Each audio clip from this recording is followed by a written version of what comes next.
সমালোচনা বা বদনাম কইরা আমার নাম খারাপ করা সম্ভব না, কারণ আমি তোমার মতো অনেক পা চাইটা না, অনেক পা হাইটে এই পর্যন্ত আসছি। ভাই আজকের পর টাইম লাগা চলবো না। কেন কি হয়েছে? আরে ভাই কমেন্ট খালি ভাই উল্টো পাল্টা কমেন্ট করে।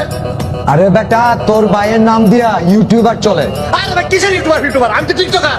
রিল্যাক্স, ইউটিউবার চলে মানে তুই তো টিকটক করছ, তুই নিচে, তুই আজীবন চলতে পারবি। সেভ কর। আগামী 24 ঘন্টার ভিতর যদি বাংলাদেশ টিম আমার দাঁড়িয়ে খুঁজে বাই করে না দেয় তাহলে বাংলাদেশ টিম বয়কট। কারণ যেখানে সেখানে দেয় বাংলাদেশ টিমের ফ্যান ফলোয়াররা ব্যাঙ্গে চুরি করে বেড়াইবো, এইটা ড্যান্ডি হেলালের ফ্যান ফলোয়াররা কখনোই মেনে নিব না। কিন্তু ভাই সামান্য একটু টাঙ্গিয়ে তো এটা নিয়ে তো কাহিনী করে কি আছে? কাহিনী করার কি আছে মানে? ড্যান্ডি হেলালের দাঁড়িয়ে ওইটা মিনিমাম 50,000 টাকা বেচতে পারতাম।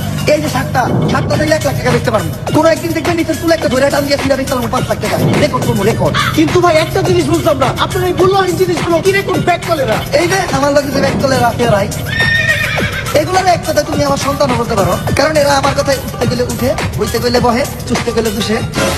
চুষে মানে? আরে পা চুষে পা। আর তুমি যেটা বলছো উল্টো। বয়কট! বয়কট!